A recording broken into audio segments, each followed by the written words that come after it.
Hoy me acompaña Laura Rodríguez, fundadora y directora de Gera Financial Limited. Laura nació en Colombia y lleva más de 20 años viviendo en el Reino Unido.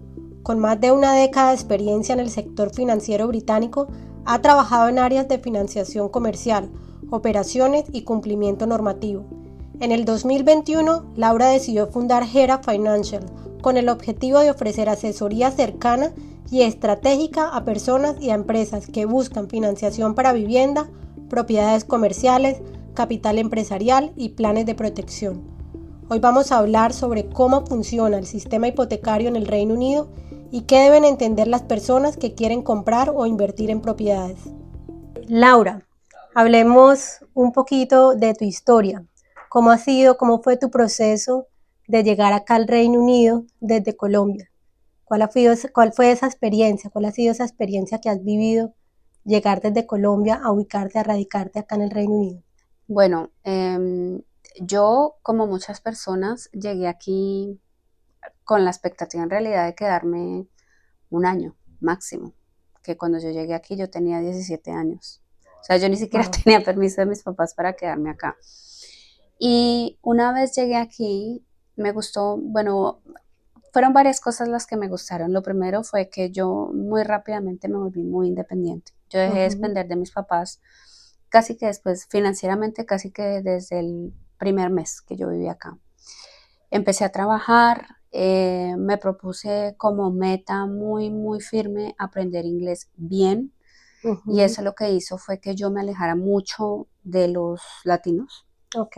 porque para mí, claro, en mi mente yo solamente venía, en realidad yo venía por 10 meses, sino que pues por razones de la vida, la visa que me dieron en esa época me permitía estar un año. Entonces yo dije, no, este esfuerzo tan grande que están haciendo mis padres, yo necesito sacar el mayor provecho posible, y me puse muy juiciosa, hablar inglés muy juiciosa, me conseguí un trabajo que afortunadamente me permitía hablar inglés todo el tiempo.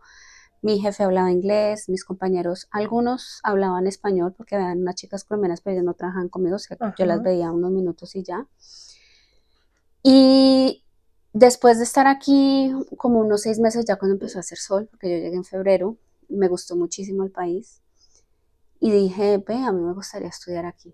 Entonces empecé a hacer averiguaciones y yo pensaba que era muy difícil, pero no era tan difícil. Entonces empecé a buscar hacer eso que se llama un foundation course de la Ajá. universidad en ¿Qué business. estudiaste acá también? Yo estudié aquí, entonces Uh-huh. primero hice un foundation course en business and accountancy, porque inicialmente yo pensé, cuando vivía en Colombia quería ser médico, doctora, y me presenté a varias universidades y no pasé.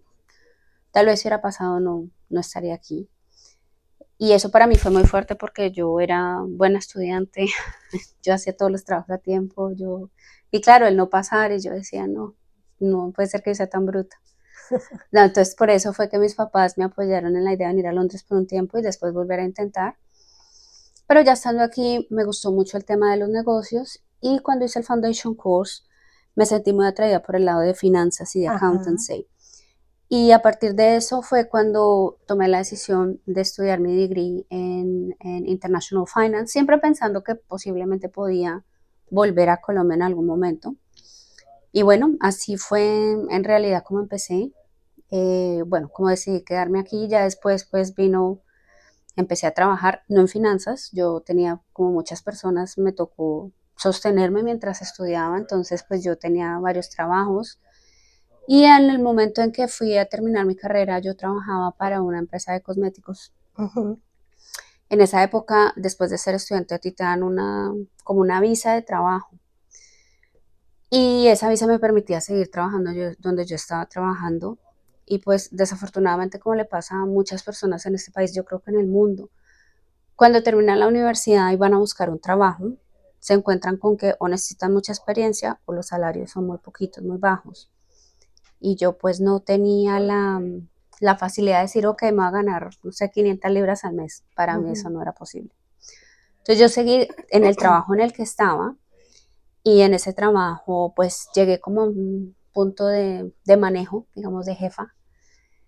Pero ya Escalaste. escalé, Sí. tenía el título que tenía era Account Manager, trabajaba en un centro comercial. Ahí conocí a una muy amiga mía en este momento, nos volvimos muy amigas. Bueno, muchas personas en esa época, la verdad, es muy bonito ver cómo todos hemos Crecido. evolucionado, sí, después de la tienda, pues.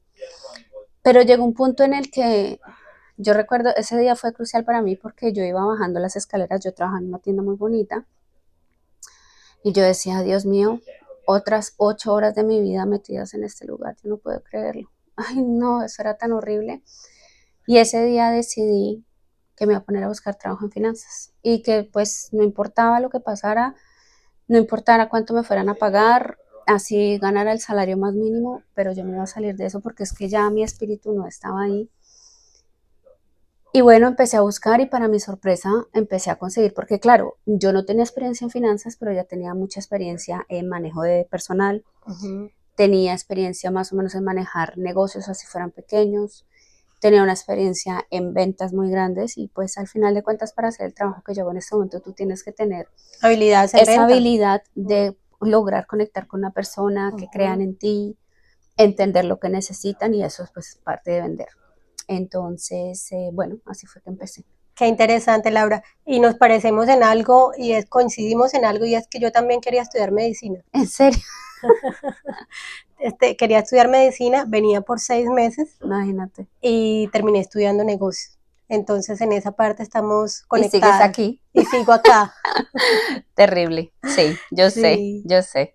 Laura, bueno, y ya que nos dices que llevas todas estas experiencias, estos años viviendo acá en el Reino Unido, ¿qué diferencia viste tú entre el sistema financiero en el Reino Unido y el sistema financiero en tu país de origen? Honestamente, cuando yo llegué aquí, yo era demasiado niña para saber cómo funcionaban digamos, las diferentes facilidades financieras en mi país. Sé, por ejemplo, que yo soy de Colombia. En Colombia los intereses que pagan las personas por las hipotecas son mucho más altos que los que pagamos acá. Pero para decir es que en Colombia es más fácil, es que en Colombia o aquí es más fácil, es muy difícil para mí decir cualquier cosa. Me pasó una cosa muy curiosa hace poco, que fui a Colombia. Yo tengo una cuenta bancaria ya que tengo hace mucho tiempo, quise abrir otra y me pidieron una cosa que se llama un RUT.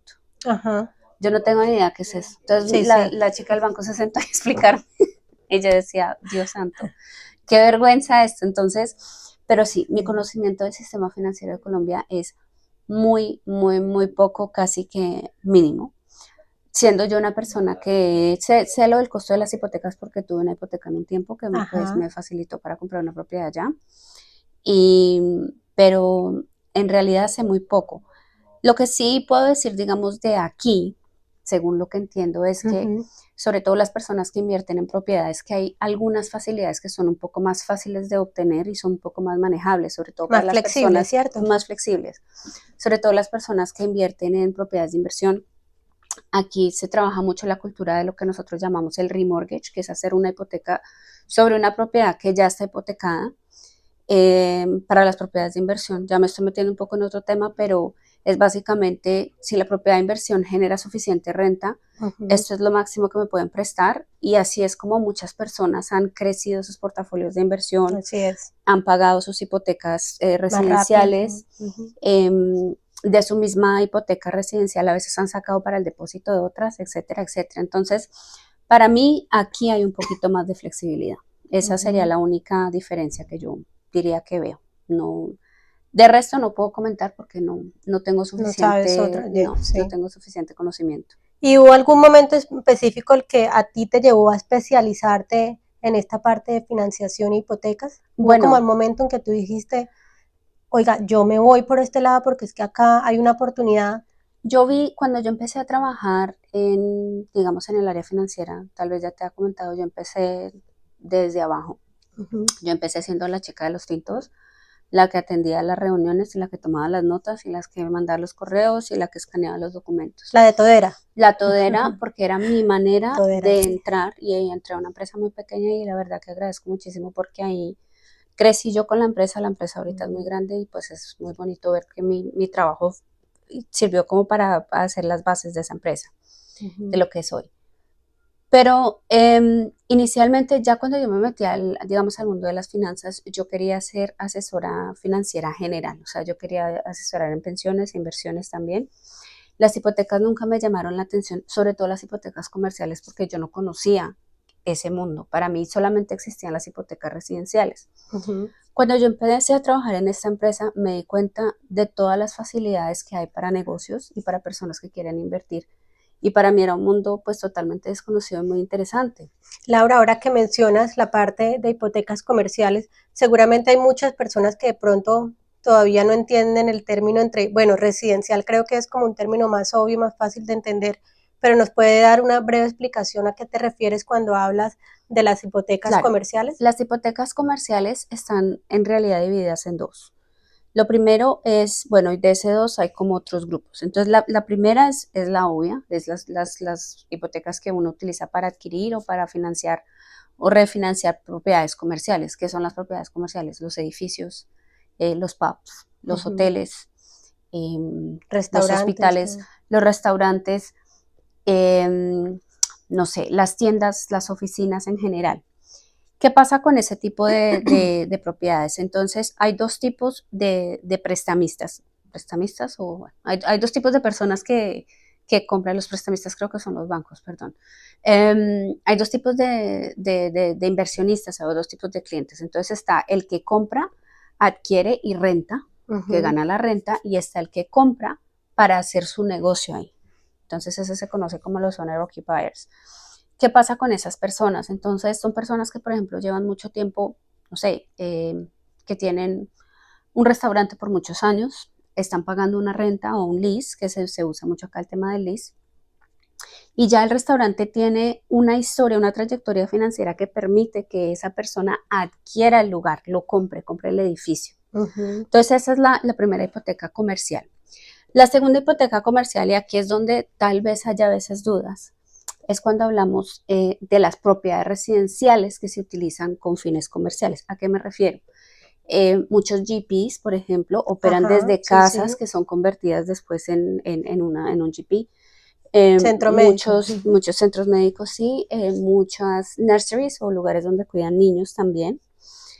También hay propiedades residenciales que se convierten en oficinas, que se convierten en estudios.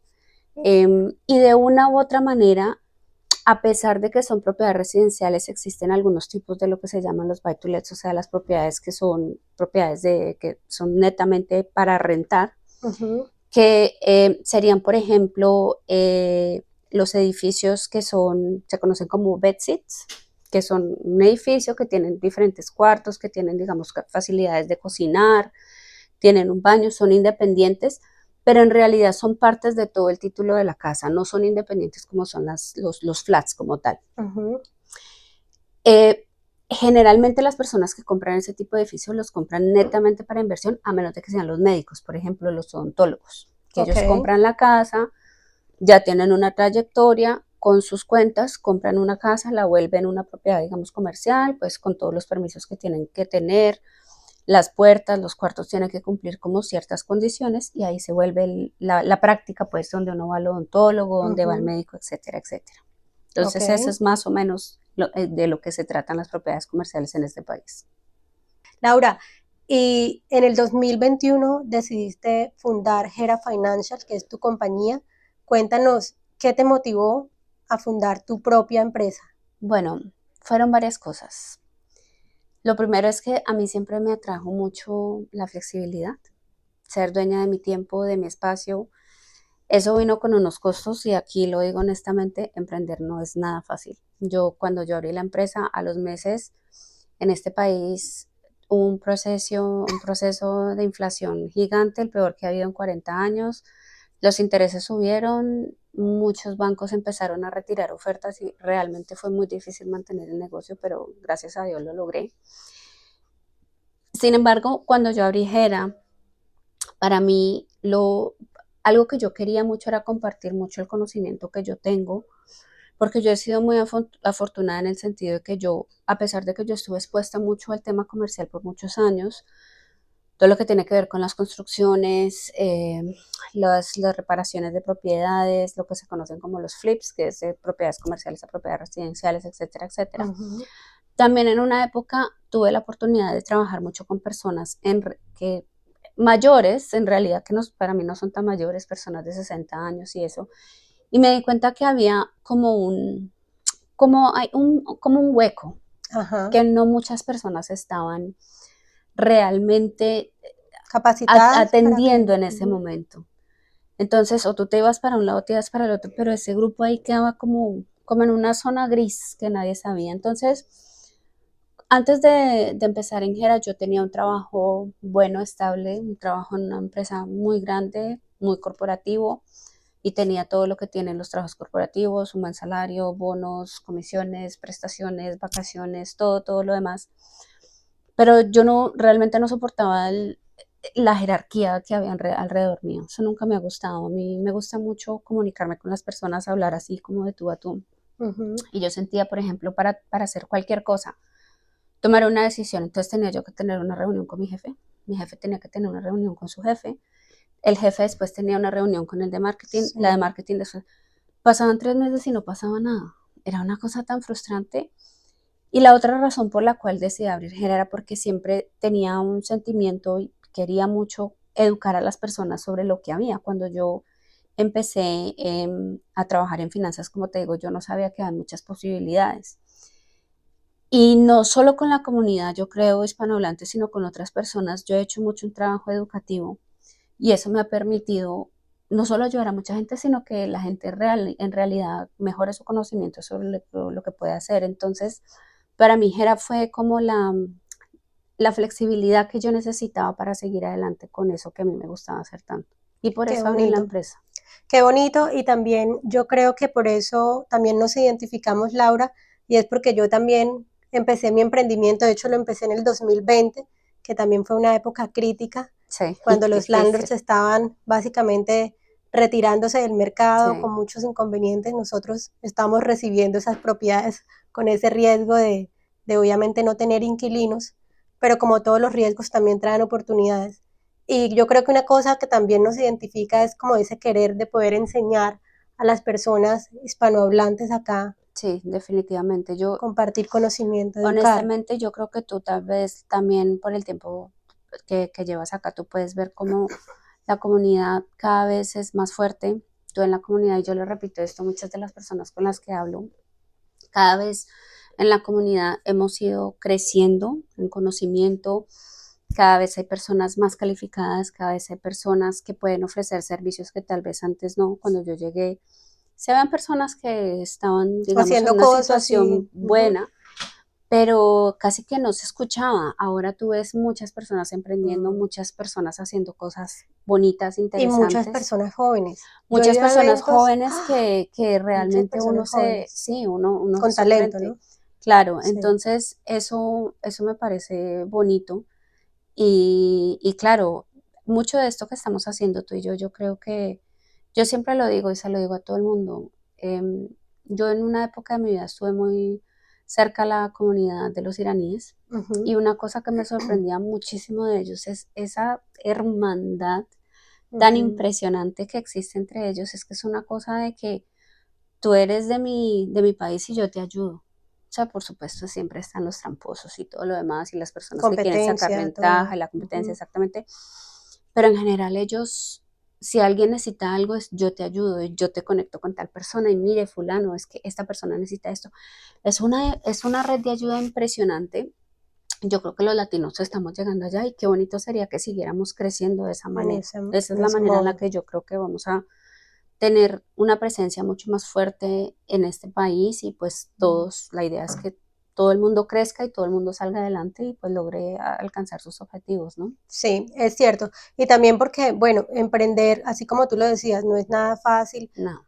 Muchas veces cuando uno tiene un trabajo corporativo o trabaja en una oficina, uno tiene que ir a trabajar de 9 a 5 de la tarde, pero resulta que tú como emprendedor trabajas el doble.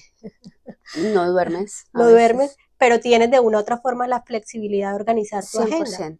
100%. Y yo creo que todas las personas que son emprendedores, no solamente nosotros los latinos, todo el mundo empezó Pues, yo conozco historias realmente que uno dice, wow, Mm, conocí a un señor irlandés, ya él desafortunadamente murió cuando lo conocí, ya estaba bastante mayorcito, 89 años, pero él empezó durmiendo en el sofá de un amigo. Él llegó de Irlanda y dormía en el sofá de un amigo y él al final dejó una empresa de transporte que en este momento está evaluada como en 30 millones de libras. Él lo hizo wow. solo. Entonces, claro, otra época, otro tiempo, pero esto es para decir que yo creo que el proceso, hay personas que son muy afortunadas que tienen detrás, no sé, fondos de dinero que les dan una pensión, lo que sea. Hay personas que no. Pero Pero al tienen esa final fuerza, ¿no? tienes, Esa fuerza. exactamente, tú tienes que tener la fuerza, tienes que estar dispuesto a que un día no ganas, que un día tienes un mal A día, quedarte en el proceso, a quedarse en el que proceso. exactamente que no fluyes, que no Ujú. tienes clientes, que haces mucho trabajo y que como que nadie lo valora y eso así tú tengas todo el dinero del mundo, no lo tengas, eso es una cosa que uno como emprendedor, como persona al final, tiene Mm. que tener mucha fuerza, mucho valor para seguir adelante y decir, ok, tuve mal día, tuve una mal semana, tuve un mal mes, tuve un mal año, Pero aquí sigo. pero aquí sigo adelante, entonces, Sí. claro, no es fácil, pero es un proceso muy Es más bonito. como agarrarse del propósito más de Sí, cualquier y circunstancia. seguir Ujú. adelante siempre, creer mucho en en tu conocimiento, en tus capacidades, estar dispuesto a aprender también, porque no venimos con toda la información todos.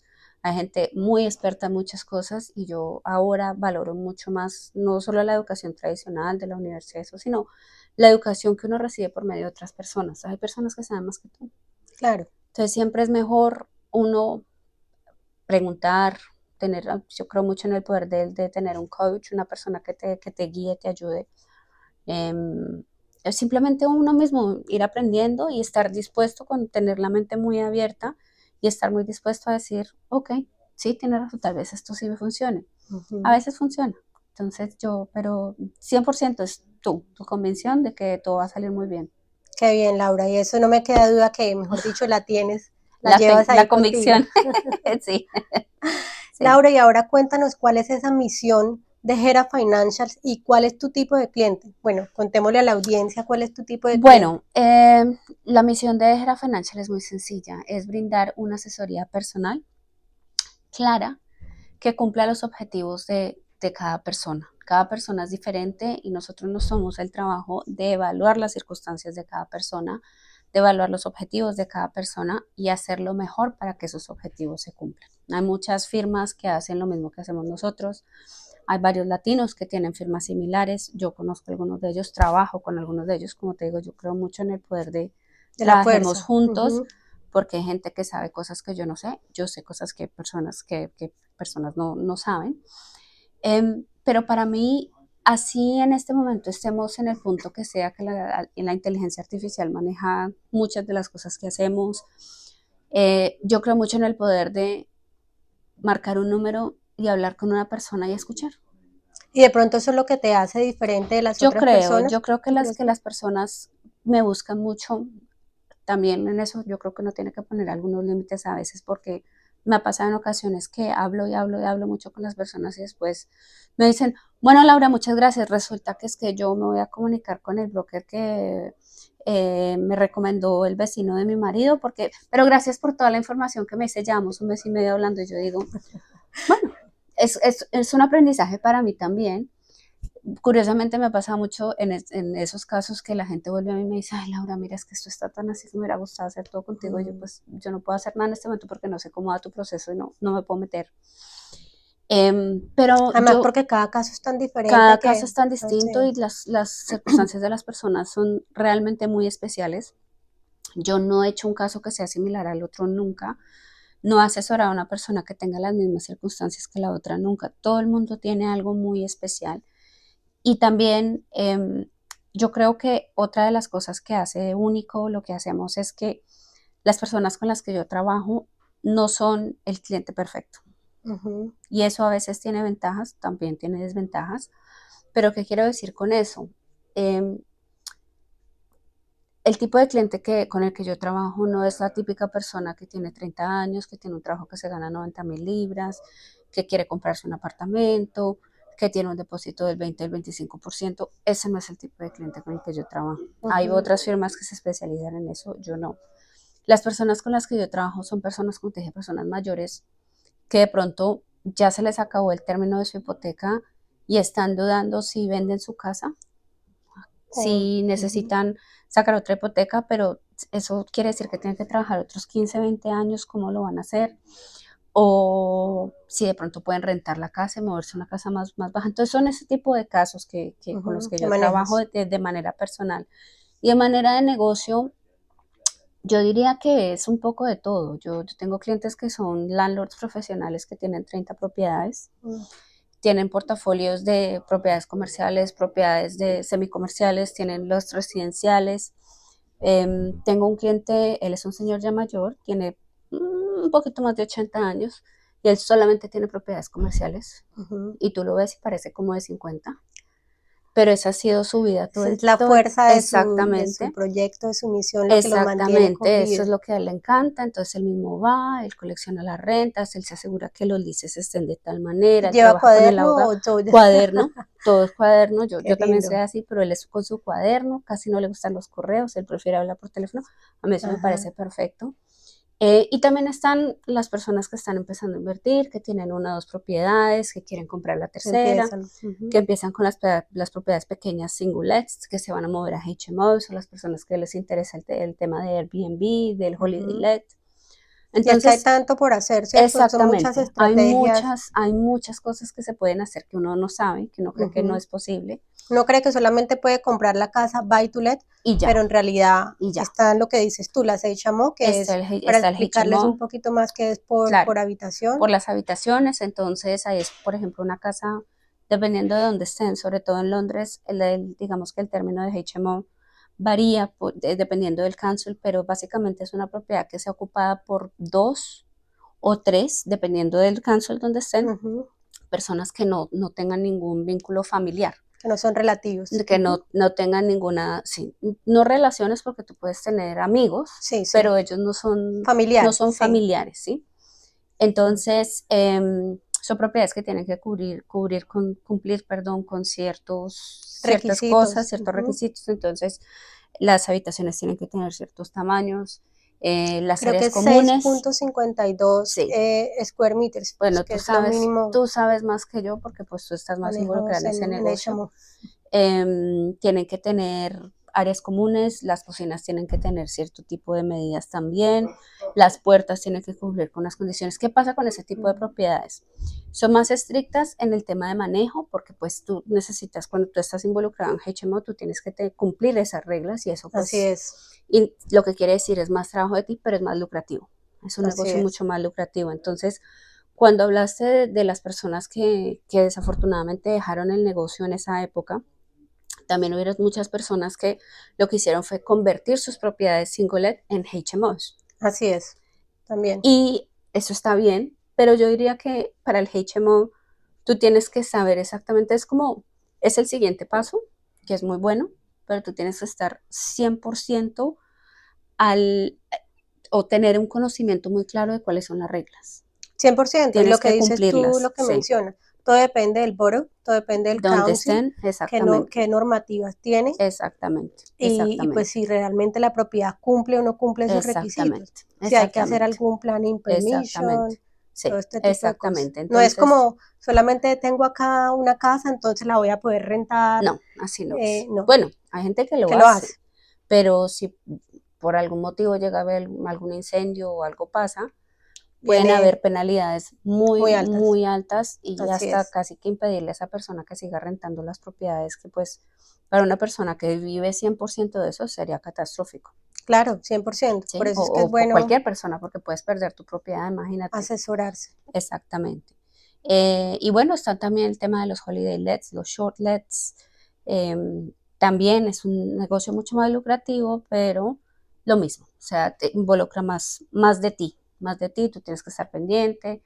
Una propiedad que tú rentas, la sola propiedad, tú entregas la casa y digamos que se acabó. Con el otro tipo de propiedades tú tienes que estar más pendiente ahí, tú tienes que estar ahí yendo pendiente, que se dañó una cosa, que toca organizar la casa porque vienen otros huéspedes. Sí, No sé, es otro tipo de negocio. sí, claro, y también que hay que ver mucho el área, ¿no? En dónde están, Ujú. qué tan cerca están, no sé, de las áreas conocidas, vale Sí, la pena o no hacerlo. hacerlo. Por lo menos nosotros también nos enfocamos para servicio de acomodación, pero también tenemos el tipo de servicio de acomodación que es para turismo, como el servicio de acomodación que es para contratistas, que obviamente también es un muy buen modelo. ¿Por qué? Porque También, hay empresas también. que contratan, en vez de tener un contrato AST, que es un contrato legal, lo que hacen es un contrato a short let, y pues, la propiedad dependiendo del tiempo que dure ese proyecto, de pronto un Claro, año, 2 años, te contratan, te rentan esa propiedad por ese tiempo,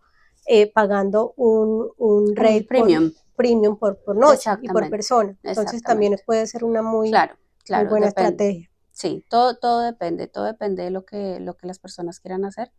Otra cosa que quiero mencionar aquí rápidamente que de pronto les interese a las personas saber es, he escuchado, yo la verdad tengo muy pocos clientes de mis clientes con los que trabajo que trabajan con las autoridades locales. Ujú. Entonces ellos básicamente rentan la propiedad por un año, dos, tres, cuatro, cinco, te dan un lease y ellos te responden Por todo. por la Ujú. propiedad.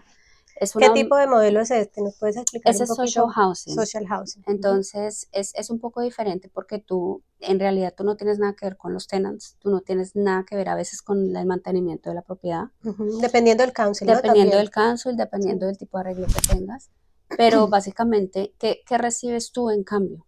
La La renta seguridad seguridad. y la Ujú. garantía de que el 30 de cada mes te va a llegar la renta. ¿M? Ujú.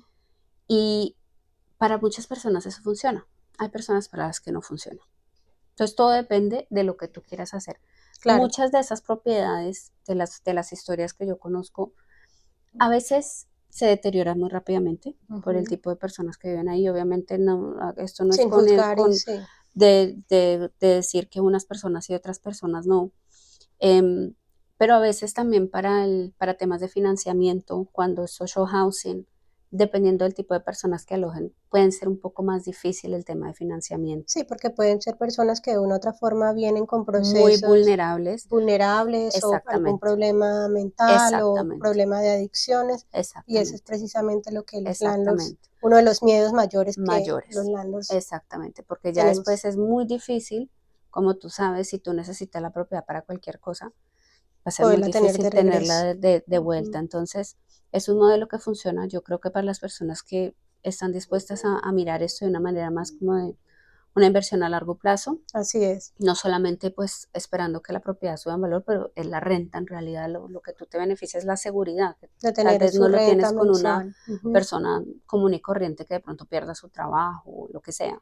Sí, y de pronto también hay que ver que si de pronto no es una premium location o algo así, una Exactamente, propiedad que exactamente porque puede que tú ganes en renta, pero pierdas en la oportunidad de una ganancia más alta. adicional, así es. Entonces, yo creo que todo depende mucho del conocimiento.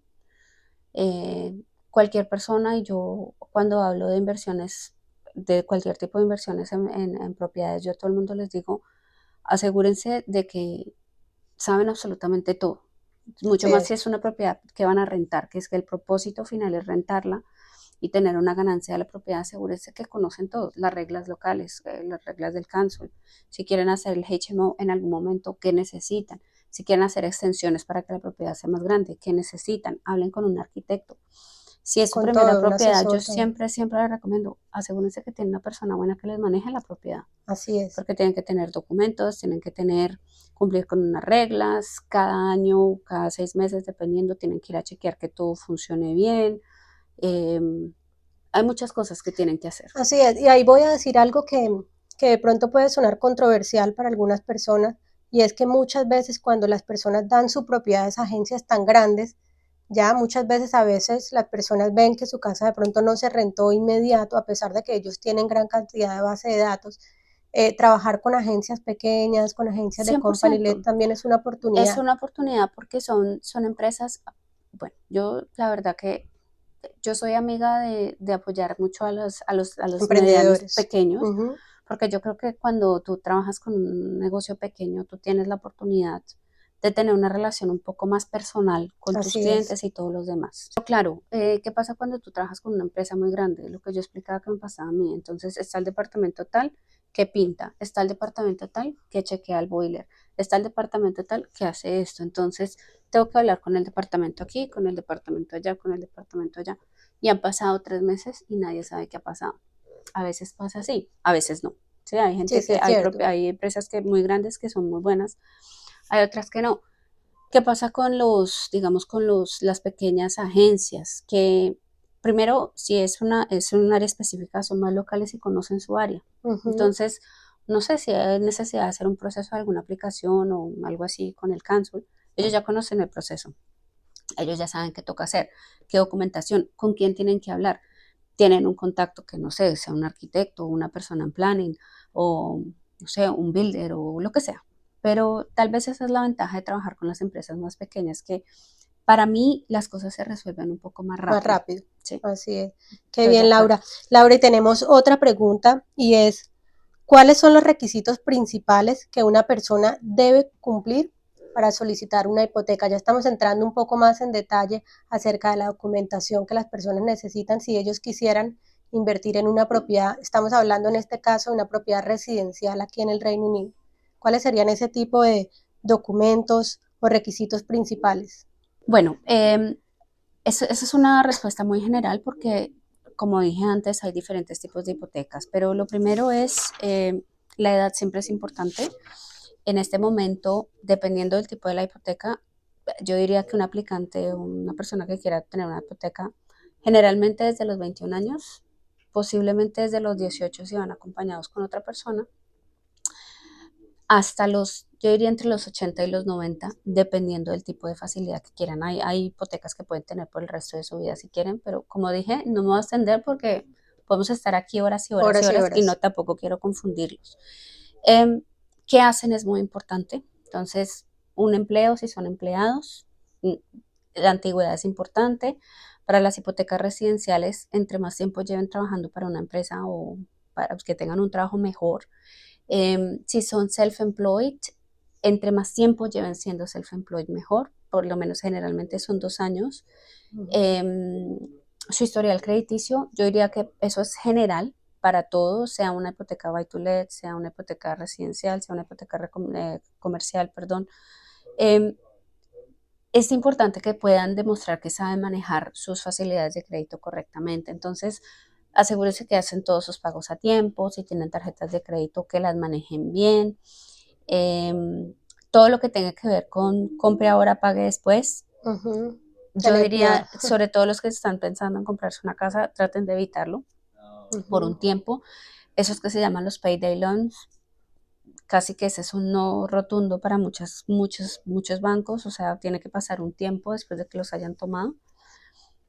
Em, la información de los bank statements es muy importante. Entonces, para ustedes, las personas que reciben transacciones muy grandes en cash, en efectivo, que todavía pasa, Ujú. los bancos siempre van a querer una explicación ¿De por qué? de dónde viene el Ujú. dinero, de por qué, si es dinero que llega, por ejemplo, del extranjero, de dónde llega, nosotros que pues somos inmigrantes, nuestros padres, nuestras familias, tenemos propiedades afuera que vendemos, asegúrense que tienen toda la documentación. Y las personas que son self-employed, yo he tenido muchos casos con muchas personas, no solo los latinos, con otras personas que ganan, me dicen, yo me gano, no sé, 6.000 libras al mes. Entonces yo les digo, deme una evidencia de su tax return o lo que Ujú. sea. Y en el tax return solamente salen 10.000 libras al año. ¿Sí? Entonces yo no estoy aquí para juzgar qué ¿De tiene que qué? ¿De dónde? declarar y cómo Ujú. lo hacen. Yo creo que pues todo el mundo hace las cosas a la manera que quiere. Yo lo que sí les recomiendo siempre es asegúrense que en su equipo de trabajo y en todo lo que hagan tienen un muy buen contador y un muy buen abogado para que sepan bien todo, todas las reglas, todas las leyes. Si hay, necesitan estrategias de reducir los impuestos, los contadores son buenísimos. Si emplean personas, si están buscando comprar un buen abogado que los asesore, que les dé toda la información que necesitan. Pero para temas sobre todo residenciales, el ingreso, las propiedades, las hipotecas residenciales son 100% basadas en sus ingresos. Ujú. Entonces, asegúrense de que, pues, si dicen que se ganan 6.000 libras al mes, su tax return refleje Ese ese dinero. income. Sí, Ujú. eso Ok. diría yo. Laura, te voy a hacer unas dos últimas preguntas porque ya sé que se nos está acabando el tiempo Yo quiero que por favor nos ayudes explicándonos, porque hay muchas personas, hay mucho desconocimiento, hay muchas personas que creen que invertir en el Reino Unido es un proceso muy complicado, que comprar vivienda puede ser algo muy difícil, y hay muchas personas, sobre todo de la comunidad latina, que lo ven como un imposible y que muchas veces quieren comprar vivienda acá, pero dicen, no, comprar vivienda acá es muy Es muy difícil, difícil mejor voy invierto en mi en España país. o en mi Sí, país. sí. Yo, todo depende mucho de varias cosas, como dije. Si es una propiedad de inversión, generalmente necesitan por lo menos el 25% del valor de la propiedad, más lo que sea los costos de la transacción. Y si es una propiedad residencial, hay bancos que en este momento prestan con 10.000 libras. Creo que últimamente había uno que prestaba con 5.000. O sea, es mucho más Entiendo que asequible. hacen préstamos hasta del 100% con tal de que los pagos de la hipoteca sean iguales o menores a los de la renta y siempre que la persona tenga un historial de renta por lo menos de 12 meses. Entonces, todas las circunstancias de las personas son diferentes, como ya les había dicho. Mi consejo es, hagan la llamada, porque no es tan difícil. Hay gente que habla conmigo y me dice, ¿en serio eso es tan fácil? Sí, eso es muy fácil. Eh, para las propiedades Buy to Let, como dije antes, asegúrense que tienen la asesoría correcta. No se metan en la primera propiedad que vieron solo porque sí. En Rightmove hay muchas propiedades, hay propiedades muy baratas. Lo que yo les diría es, hay muchas oportunidades, hay otras maneras de financiamiento, propiedades que no tienen baños, que no tienen, que están deterioradas, las pueden comprar, las pueden hacer. Ese es otro tipo de inversión que también es lucrativa, tiene un riesgo más alto. Pero lo que quiero decir es infinidad de oportunidades. Y la realidad es que en este momento, a pesar de que, digamos, hay una estabilidad más grande en el mercado que había hace algunos años, sobre todo cuando la inflación se desató, es que siguen habiendo muchas personas que están dispuestas a vender. Y hay muchas oportunidades de comprar y hay muchas oportunidades de empezar y crecer y pues construir un portafolio de propiedades. Así es, qué bien, Laura. Y te voy a hacer la última pregunta y ¿es posible para una persona que está en el extranjero y quiera invertir en el Reino Unido? Para personas extranjeras, no hay la selección de bancos que hay para personas que viven acá, Residentes. sean residentes, sean extranjeros residentes, sean nacionales, sean personas con lo que se llama indefinite leave to remain. Sí hay opciones, sin embargo, el costo de financiamiento es un poco más alto. Si no tienen cuentas de banco acá, que pues, es muy importante, hay bancos, algunos bancos, que aceptan que, por ejemplo, los pagos de la hipoteca sean hechos desde las cuentas de los países en los que están. Hay otros bancos que ayudan a sacar unas cuentas, pero lo digo así con muchos peros, no porque no se pueda, sino porque primero necesitan hacer una inversión más grande en términos de depósito. Yo diría que tienen que trabajar mínimo con el 30% del valor de la propiedad. Si es una propiedad de inversión, la renta tiene que cubrir el costo de la hipoteca. Y los gastos de la transacción como tal pueden ser un poco más altos porque tienen que involucrar a un abogado que esté dispuesto a darles una asesoría estando aquí, ellos estando en el país en el que estén. Va a haber un proceso de chequeo de lavado de activos muy extenso, o sea, el término como tal del principio al comienzo puede ser más largo, pero la respuesta es que sí es posible. Entonces, si alguien tiene el capital para invertir, algunos bancos piden mínimos requerimientos de ingresos, algunos piden por lo menos 50.000 libras esterlinas equivalentes, otros piden 100.000. Entonces, si en su país tienen un ingreso similar o del mismo nivel y tienen no sé, unos ahorros o el capital para invertir, hay posibilidades. Si no tienen ese tipo de ingresos, puede que también haya posibilidades. Todo depende mucho de dónde vayan a comprar, qué propiedad van a comprar, qué tipo de inquilinos quieran tener en la propiedad, quién les va a manejar las propiedades acá porque pues están fuera. O sea. Claro. Claro, es Pero toda una planificación. la respuesta corta es sí, con una estrella gigante, porque hay un número de condiciones que tienen que ser cumplidas, pero sí. Pero sí se puede, Sí. qué bien, Laura. Bueno, yo creo que Laura hoy nos ha regalado información valiosa, aparte de que nos has inspirado un montón, contándonos cómo nació tu empresa, tu emprendimiento acá y todo lo que haces hoy, a cuántas personas has ayudado en Sí, este es muy sector. bonito. es muy bonito. Y también ha mencionado cosas claves como Laura ha dicho, obviamente que es importante educarse, que es importante conocer 100%, antes de hacer una 100%, inversión, de comprar una 100%. propiedad. Nos ha mencionado que acerca del council, que mirar el área, contactar arquitecto, nos has dicho que incluso las personas pueden 100%. comunicarse con Laura para Sí, entender se cuál es el pueden comunicar sistema. conmigo. Aquí les dejo, nos pueden mandarnos un correo. En la página web también hay una opción para que ustedes tengan una charla complementaria con nosotros de 15 minutos. Y siempre está la opción de mandar un mensaje por el WhatsApp o hacer una llamada. Si no les contesto enseguida, por favor, ténganme paciencia, pero yo les devuelvo la llamada. Pero claro que sí, con mucho gusto. Siempre que podamos ayudar, como dije antes, para mí, yo tengo una creencia y es, yo creo mucho en las conversaciones y en entender, escuchar a las personas. Yo siempre creo que hay una solución, a veces no la hay, pero a mí me gusta pensar que siempre va a haber una solución y que hay Para maneras de todo. ayudarlos. Sí, Claro, y que cada caso finalmente, como lo mencionamos también, como lo mencionó Laura, es diferente. Entonces sí, uno no se puede guiar por el caso de la no, persona anterior, no, porque obviamente cada quien tenemos. es distinto. Todo es distinto, pero al final, si el objetivo principal o el objetivo final es, no sé, adquirir una propiedad o convertir una propiedad tradicional o normal en un HMO o lo que sea, hay soluciones y siempre, yo creo que siempre hay soluciones para, pues, para todo el mundo, a menos de que tengan una historia, un historial de crédito terrible.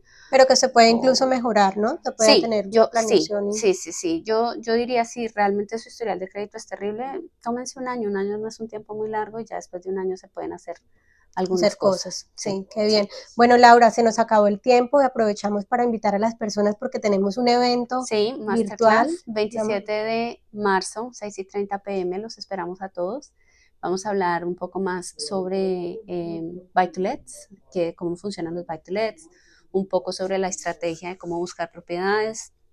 Y bueno, yo estoy muy emocionada. Yo no sé, Yo Diana, también, pero Laura, sí, yo también, no veo la hora y aprovecho para sí, decirles que todavía tenemos cupos disponibles, plazas disponibles y que se pueden registrar a través del link que va a aparecer aquí también en esta conversación y bueno, que los esperamos.